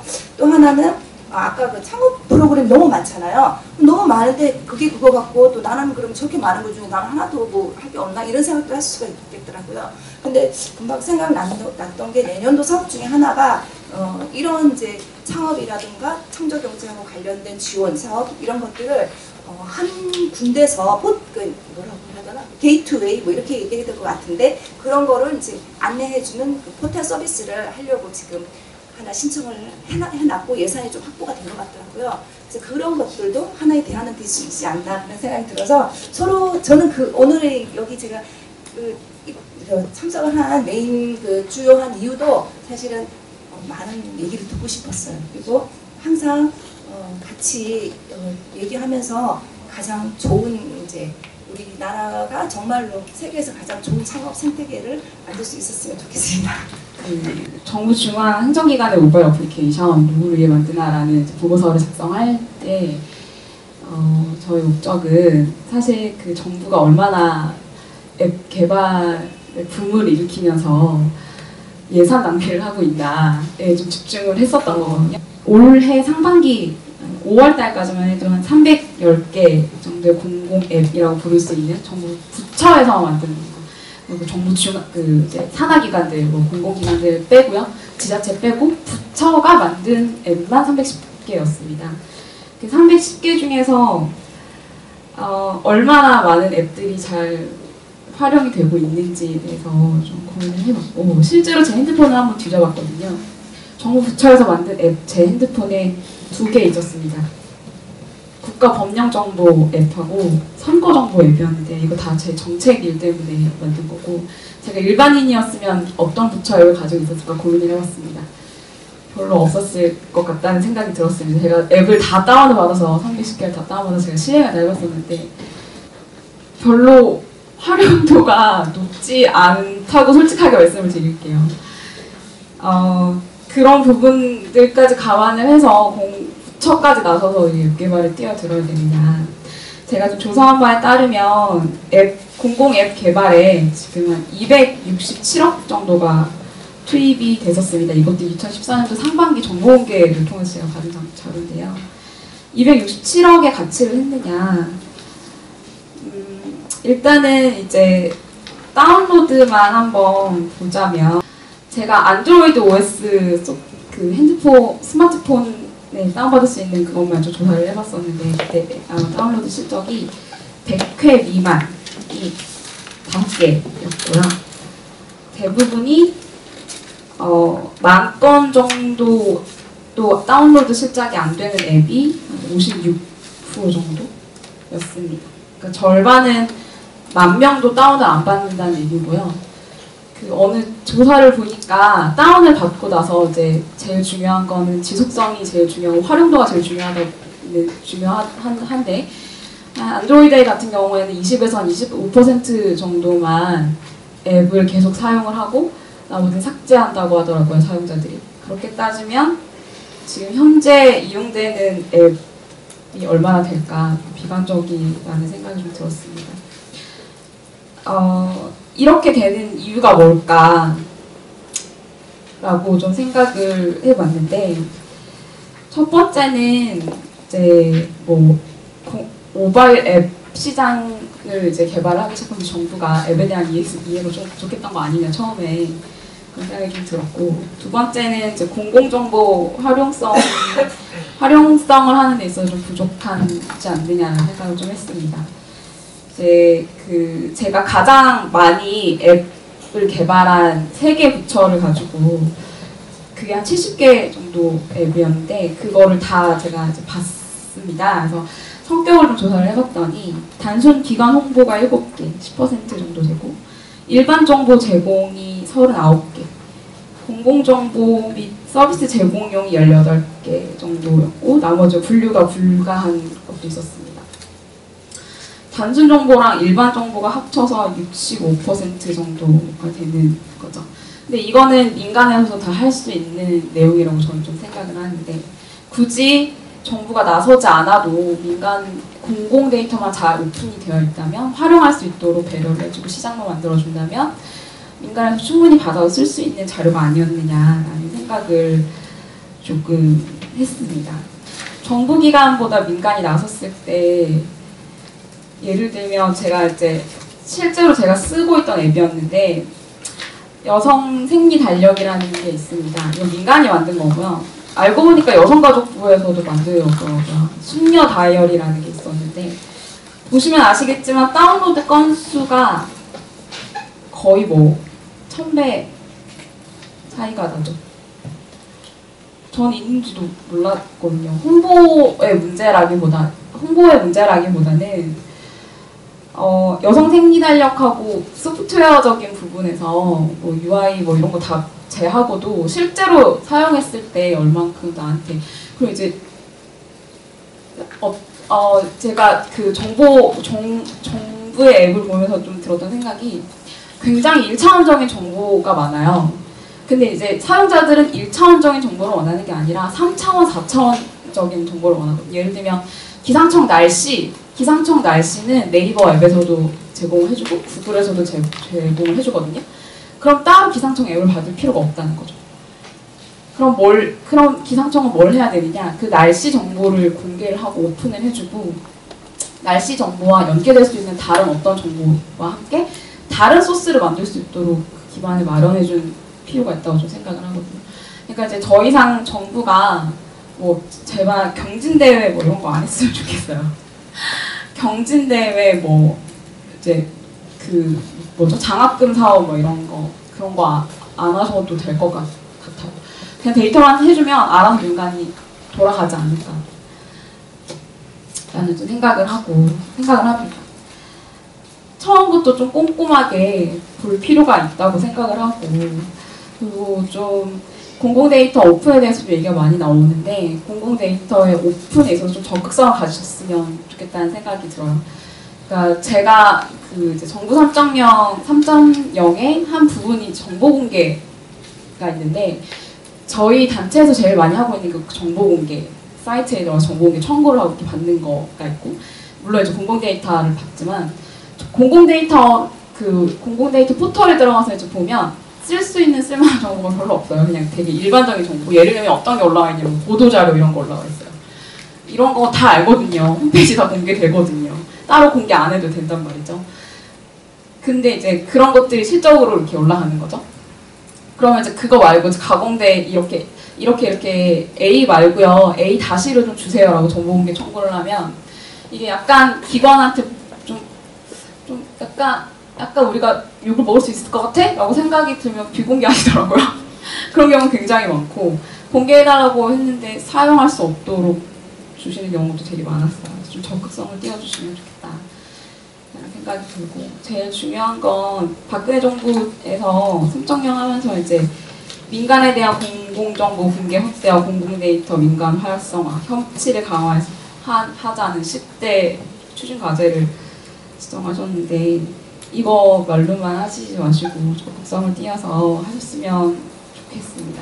저도 이 인디스트리트라는 사이트의 사례를 공개를 했었던 거가 뭐 정부에서 이렇게 뭐 저에게 뭐 무모하게 사이트를 내놓으라고 했어요. 그런 것들을 얘기하고 싶어 했던 건 아니고 사실 한국형 유튜브라는 그런 굉장히 좀 황당한 프로젝트가 하나 있었죠. 그 사건에 대해서 이제 보면서 이런 식으로 정부가 늘 해왔었으니까 당연히 뭐 비슷하게 돌아가겠지라고 굉장히 그냥 나이브하게 얘기했었던 거가 이제 빵 터져가지고 화제가 돼서 이제 뭐 다뤄지게 됐습니다. 인디스트리트라는 서비스는 뭐 아시는 분들은 아시겠지만 이제 홍대 일대에서 공연장에서 인디 밴드들이 뭐 라이브 공연을 하는 그런 소식들이 올라오는 사이트가 되겠습니다. 그래서 밴드들이 사실은 주인공인데 밴드들이 사실 이 이슈가 크게 확산되는 거에 대해서 지지를 안 해주셨어요. 그러니까 반대를 하셨어요. 그러니까 어지간하면 이 문제가 좀 무마가 되고 조용히 좀 덮어졌으면 좋겠다 그런 이야기들 많이 해주셔서 사건이 좀 소문이 나고 나서 저에게 인터뷰 요청이 많이 오긴 했었는데 제가 인터뷰 요청 많이 거절을 했었습니다. 사실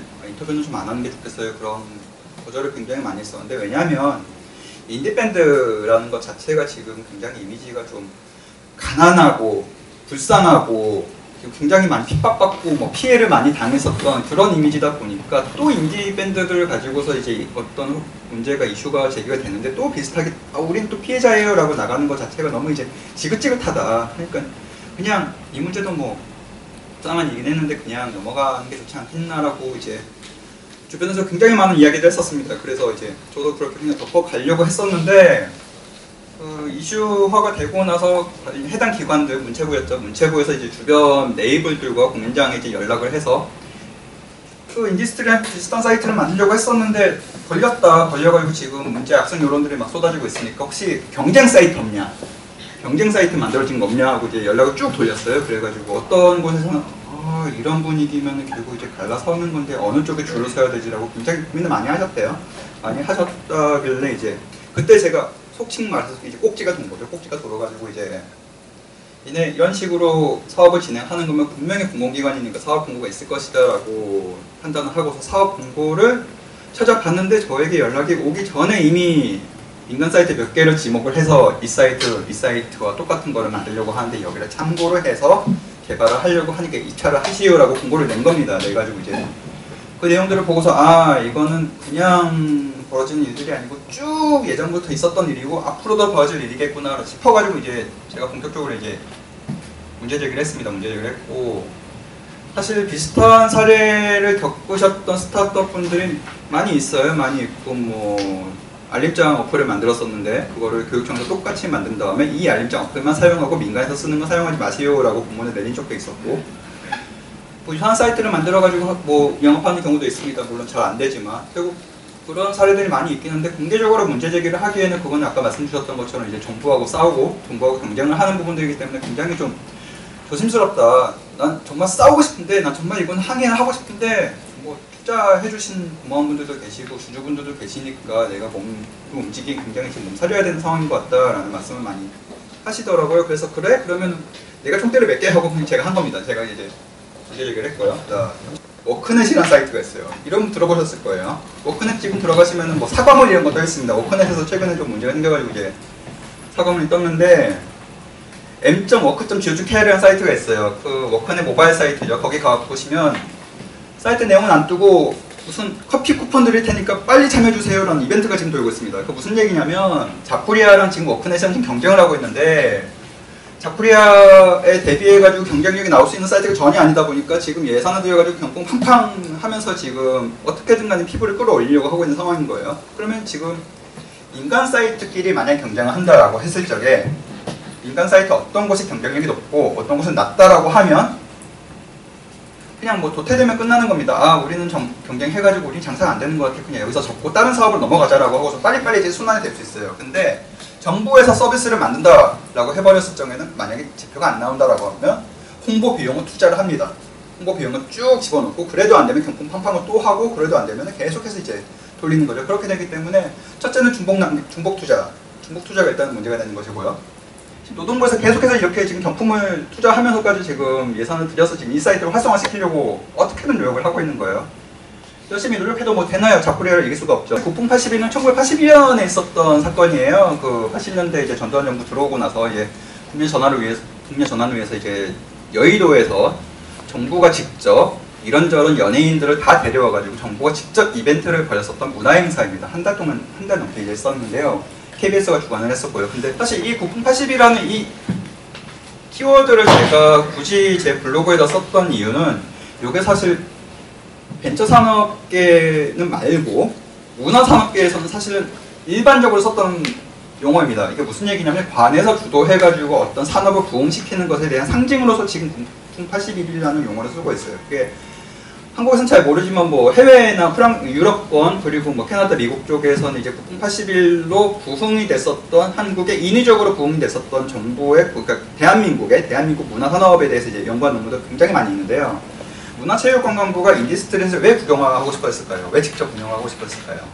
인디 밴드들을 부흥시키는 사업들을 본인의 과업으로 놓고 싶어서 이제 사업을 발주를 했었겠죠. 근데 왜 그렇게 생각을 했을까? 뭐 사실 민간에서 알아서도 하고 있는데 요거는 사실 어떤 벤처 생태계 활성화 혹은 창조경제 활성화 뭐 이런 부분들하고 다른 범주에서 이분들이 원래부터 일을 했었던 방식의 문제에서 시작이 됩니다. 그게 문화산업 전반에 거친 문제인데 사랑티켓이라는 거가 있습니다. 아시는 분들 계실지 모르겠는데 사랑티켓이라고 그 해화역 나오시면 이제 사랑티켓 부스가 있어요. 거기 연극 공연장들이 굉장히 많이 있죠. 그 연극 공연장들의 티켓을 파는 이제 뭐 티켓 부스 같은 겁니다. 그거를 국가에서 운영을 해요. 왜 국가에서 운영을 하느냐? 민간에서 그냥 티켓을 팔면 이걸로는 영세한 연극인들이 먹고 살 수가 없으니까 그래서 국가가 이 티켓에 대해서 어느 정도 보조금을 주자라는 관점에서 시작된 것이 이제 사랑 티켓입니다. 그래서 반절 정도를 이제 주는데요. 문제는 이 티켓에 보조금을 주는 방식을 그냥 민간에다 맡기면은 마음대로 그냥 티켓을 팔아버리고 그거를 뻥튀기 해가지고 이제 보조금 받을 수 있으니까 그러면 국가에서 직접 티켓을 팔아야겠다라고 하고서는 그거를 가져가 버린 겁니다. 그래서 보통은 그냥 문화예술 단체들끼리 모여가지고 티켓을 공동으로 팔던 거를 이제 국가에서 팔기 시작했어요. 사업권을 국가가 가져간 거죠. 그리고 사업권을 국가가 가져갔는데 그거를 다시 민간에 또 입찰을 걸어가지고 외주를 줍니다. 외주를 줘가지고 지금 운영하고 있는 단체들이 예총이에요. 한국예총이 어떤 단체는 다 아시죠? 사실 예총이라는 단체가 가끔 뉴스에 나올 적에 민예총이나 뭐 어떤 정치적으로 좀 다툰다 이런 것도 좀 많이 나와요. 실제로 그런 곳이기도 하고 그래서 과거에서는 이제 민예총에서 운영을 하던 것들이 최근에 들어서 또 예총에서 이거를 받아가지고 운영을 합니다. 그런 식으로 계속 어디인가 지금 운영될 수 있는 비용을 보조하기 위한 수단으로서 지금 지원되고 있는 상태인 거예요. 그런데 문화 바우처 제도라는 게 또 있습니다. 이거 아시는 분들 계실지 몰라요. 그 소외계층들에게 그래도 연극이나 영화나 어떤 콘서트 이런 것들을 볼 수 있게끔 카드를 나눠주고 있어요. 지금 농협에서 발급하기도 하고요. 다른 뭐 은행에서 발급하기도 하고요. 이제 어떤 요건이 되면 뭐 어떤 약간 뭐 소외계층, 뭐 장애인 뭐 이런 분들에게 보통은 지급이 되는데, 그러면 이게 중복 투자예요. 중복 투자인데 똑같은 어떤 정책 목표를 달성하기 위한 중복된 정책들이 지금 펼쳐지고 있는데 얘를 지금 접지를 못하는 겁니다. 사람들께서. 왜냐, 이걸 접어버리면 어떤 단체가 하나가 지금 먹고 살 수 있는 밥줄이 없어지는 거예요. 뭐 이런 식으로 돌아가는 것들이 굉장히 많이 있죠. 그래서 인디스트레이트 같은 경우에는 인디스트레이트이 문화체육관광부가 이거를 갖고 싶어 한다라는 그 이야기가 떠자마자 사람들이 떠올렸던 거는, 밴드들이 떠올렸던 거는 사실은 홍대 그 상상마당 앞에 있는 티켓 부스가 하나 있어요. 유리 건물로 동그랗게 되어 있는데 티켓 라운지라고 되어 있는 그 건물인데, 그것도 문화체육관광부에서 지었습니다. 여기 게임문화재단 여기 옆에 있는 거기 돈 받아가지고 지은 거예요. 짓고 장관님이 이제 압수를 하시고 이제 커팅을 하셨는데, 그거는 뭐냐면 인디밴드들이 공연하고 있는 그 공연장들의 티켓도 정부가 직접 티켓팅을 하겠다라고 지어놓은 겁니다. 건물을 지어놨는데, 인디밴드들 공연장 같은 경우는 도처에 널려 있습니다. 굉장히 많이 퍼져 있어요. 그러면 공연장 갔다가 저기 가서 티켓 사셔야 돼요 하고서 쭉 갔다가 거기서 티켓 사고 다시 여기로 갈까요? 안 되는 거죠. 그래서 당연히 그런 식으로 지으면 안 되는 건데, 그거를 국가에서 해야 됩니다라고 하고서 바로 그냥 짓고선 지금 놀고 있습니다. 1년 6개월 동안.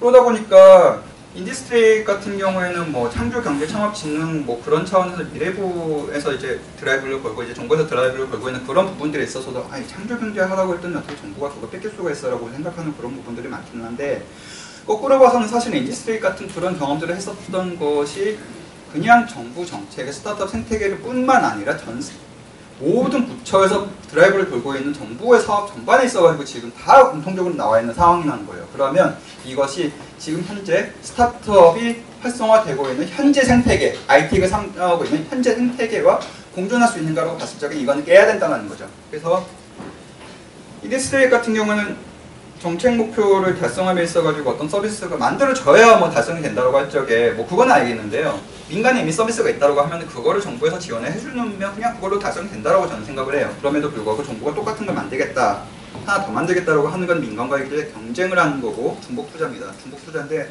뭐 투자해가지고 만들어 놓으면 잘 하겠는데 경쟁력이 나올 리가 없죠. KPI 평가나 뭐 그에 맞춰가지고 사업을 접을까 개선할까라는 것들에 대한 속도나 그런 것이 스타트업이 보통 움직이는 그런 속도하고 완전히 다릅니다. 공공기관이 하는 거기 때문에. 그러면은 이제 TP 안 나면 또 여기 보시는 것처럼 매일매일 쏟아지는 축석 경품 뭐 이런 것들이 이제 터지는 그런 상황들이 악순환이 벌어지지 않을까.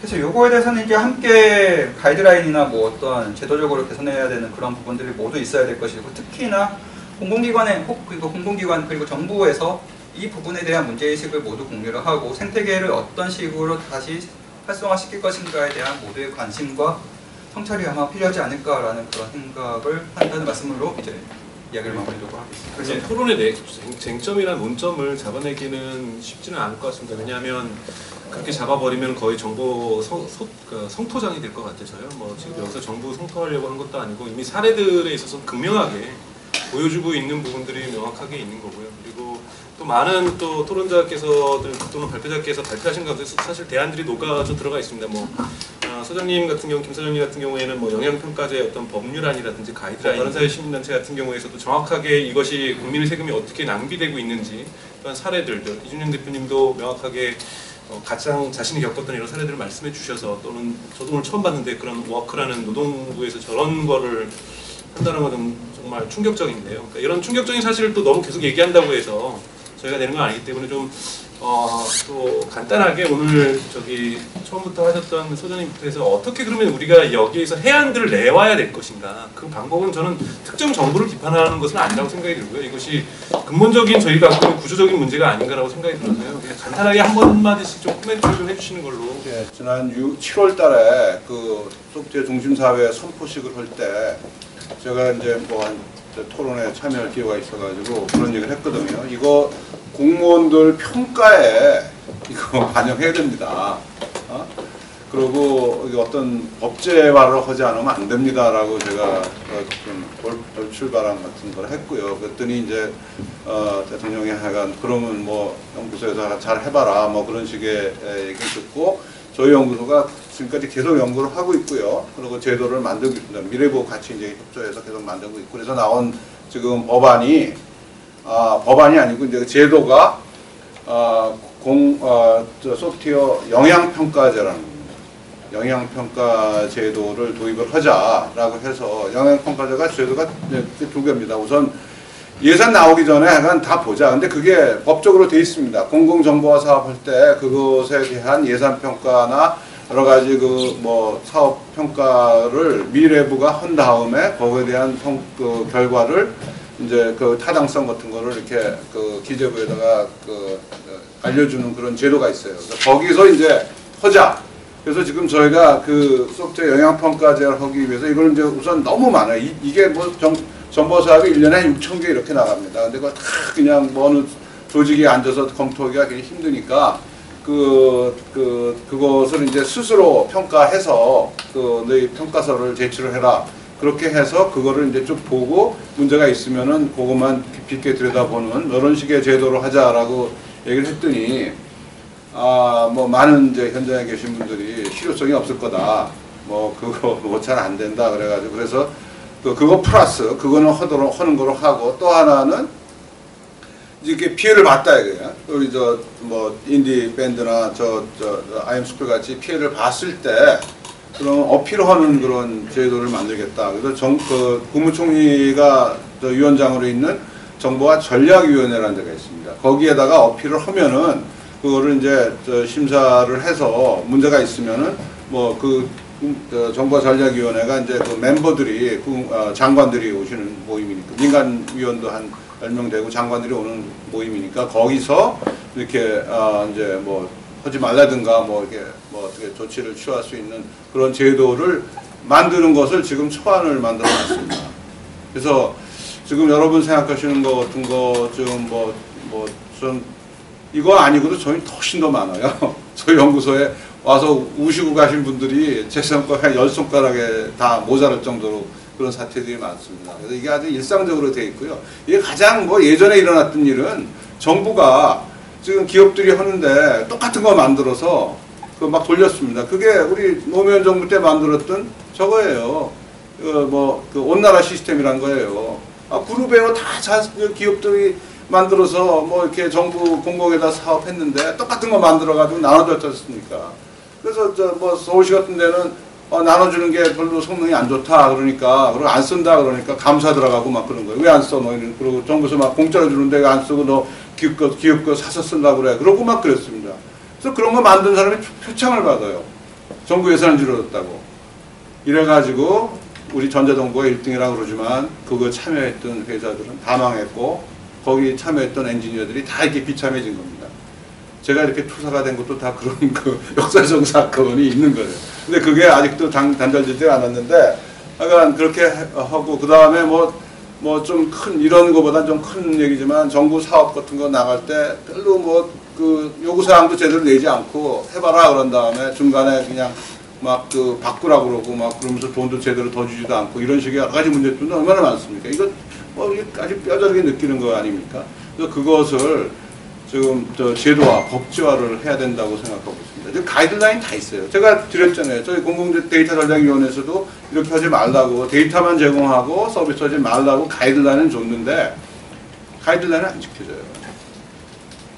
그래서 그거를 지금 법제화를 해야 되겠다 그러는데 실은 법제화는 굉장히 어렵습니다. 우선 뭐 저희 같은 제가 지금 정부 노고를 받지만 산하기관에서 할 수 있는 것도 아니고 또 미래부가 하겠다 그래서 되는 것도 아니고 뭐 미래부가 정부 입법을 하려고 그러면은 뭐 여러 가지 절차를 밟아서 한 3, 4년 걸립니다.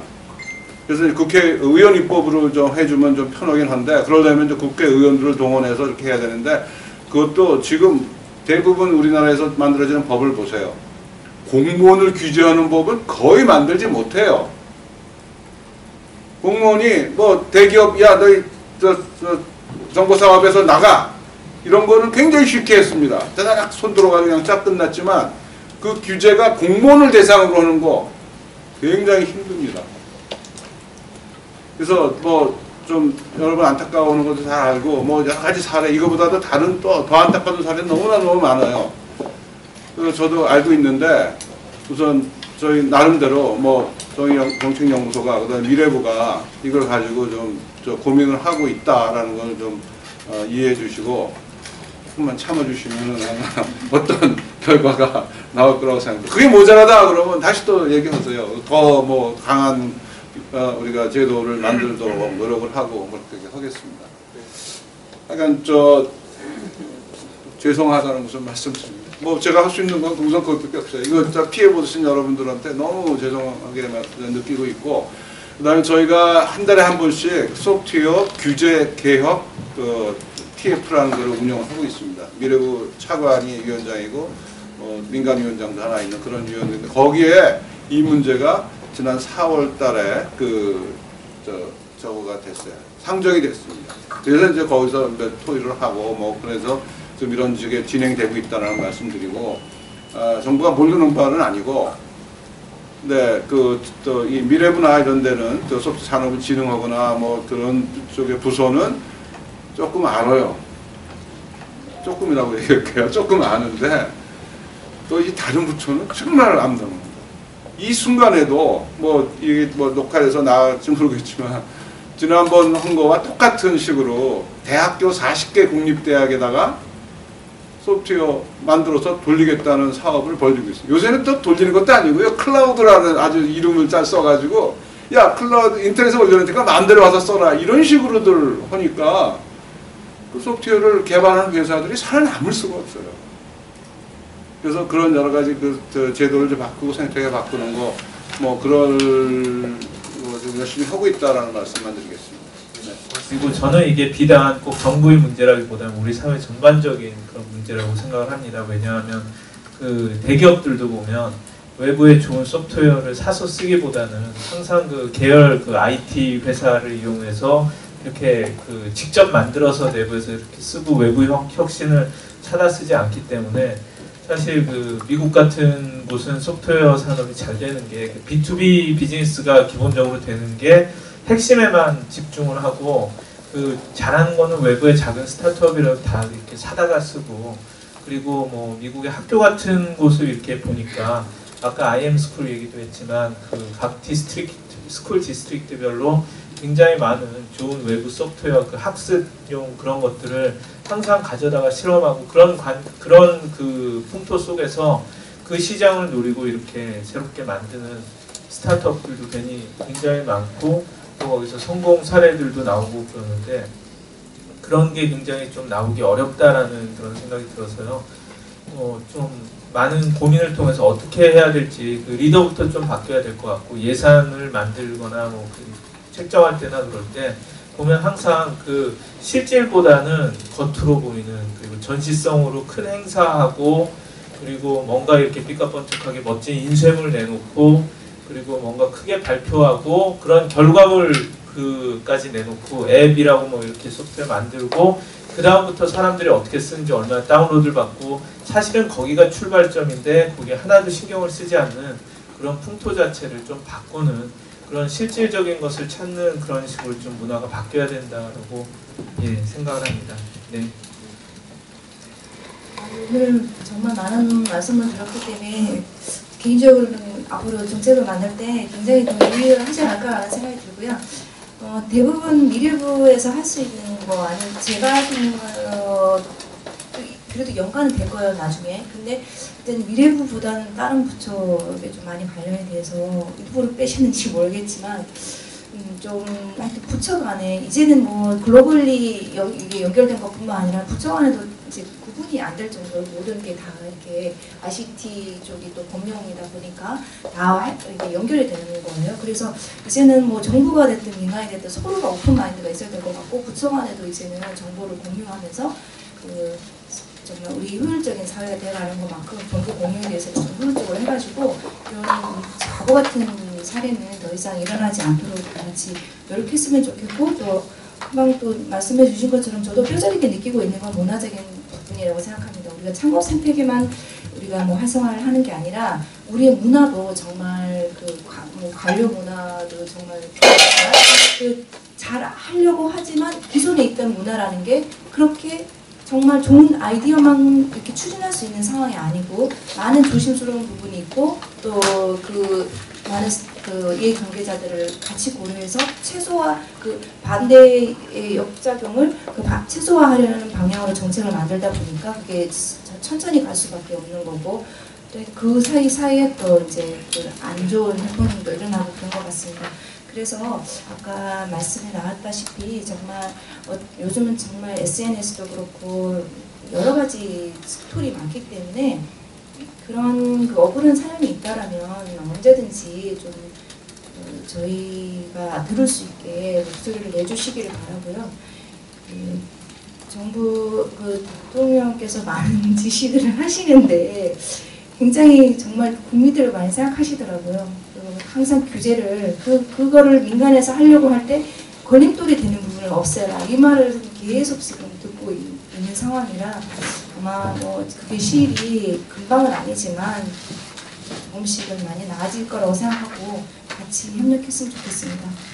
지식 창조 사회에서 지식의 흐르는 국경이 없기 때문에 어떤 나라에서 누가 앱을 만들든 어떤 정보를 만들든 어떤 지식을 만들든 그것들이 소화되는 데 아주 큰 목적이 있다고 생각을 하는데 아직까지 그 우리나라의 뭐 정부도 그렇고 서로가 서로를 윈윈할 수 있는 방법보다는 지금 밥그릇 싸움에 조금 더 치중되어 있는 게 좀 안타깝고요.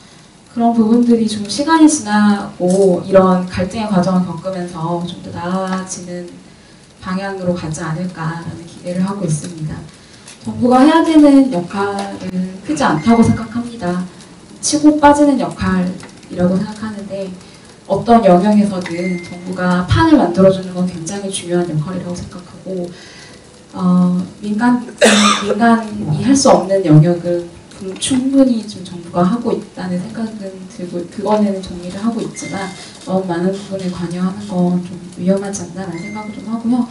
오픈소스 제공자로서의 역할이 정부가 가지고 있는 가장 큰 강점이라고 생각합니다. 정부가 가지고 있는 정보들을 최대한 많은 사람들이 누릴 수 있도록 배려를 하고 또 그것들로 인하여서 정부는 이제 그 사회에서 봉사자로서의 역할을 좀 충실히 할 필요가 있지 않나.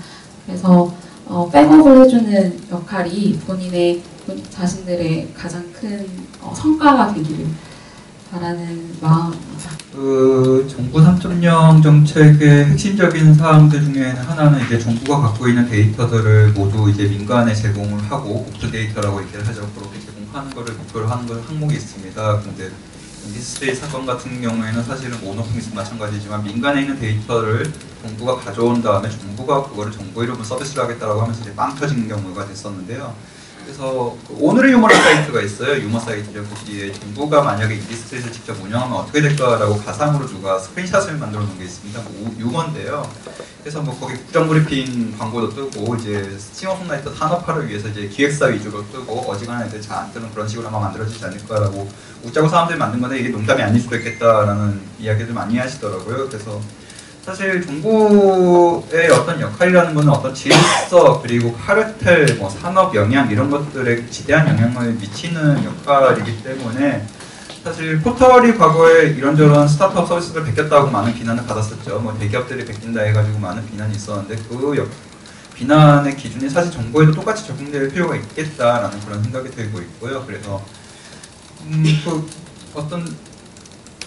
최근에 페이스북에서 유명해진 그 일화가 있죠. 화생전 2014라고 화생전 패러디한 내용인데 거기 그런 내용이 있습니다. 그 남자친구가 뭐 취직도 안 하고 댕댕댕 놀고 있어서 여자친구가 이제 너는 왜 스타트업이라도 하지 그러냐라고 이제 얘기했더니 스타트업은 눈먼 정부 돈 받아낼 연주라고 예적페이로 일해줄 개발자가 있어야 그거 하는 거다라는 그런 연줄이 없다라고 얘기를 해요. 그 사람들 빵 터졌었는데 사실 연줄이 있는 사람, 정부 연줄이 있어야 자기가 사업을 할 수 있다라고 그 얘기했었던 그 부분들이 굉장히 좀 슬프더라고요. 그게 우리 현실을 지금 반영하고 있는 것이 아닌가라는 생각이 들고 그런 식의 어떤 안타까움들이 이제 해소가 될 수 있는 형태로 정부가 스스로의 어떤 역할들을 많이 개선을 해야 되지 않을까라는 그런 고민을 해봅니다. 사실 IT 혁신 이후에 전 분야에 걸쳐서 자기들 스스로의 역할을 이제 바꾸고 다시 한번 재정립하는 그런 고민들을 지금 많이 하고 있는 상태인데요. 정부도 아마 마찬가지 고민을 해야 되지 않을 시점이 아닌가 싶습니다.